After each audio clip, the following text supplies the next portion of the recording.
Kakatapos lang namin mag-breakfast. Nag-enroll kami sa Swim Central for a one-day survival training. So, malalaman namin mamaya kung matututo kami mag-swimming sa malalim. Okay.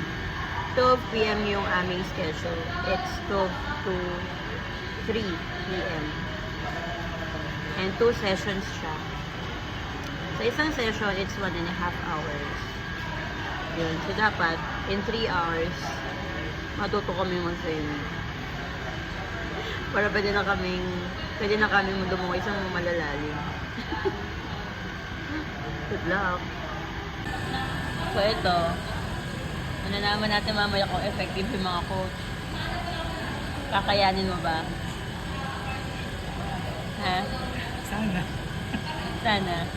Anong expectation mo? Kaya ko hawakan yung tiles sa ilalim ng 15 feet na field. Hawakan mo? Tiles. Tatanggalin. Pag tumalon ka. Hindi, papatanggal ko sa coach. Eh, hindi ka luhubog doon. Papatanggal ko sa kanya. Hawakan ko. Tatalon ka mamaya, ah. Tatalon. Tatalon. Pero dapat lumutang ka. Dapat lumutang ka. Tatalon. Wala na. Sige, good luck.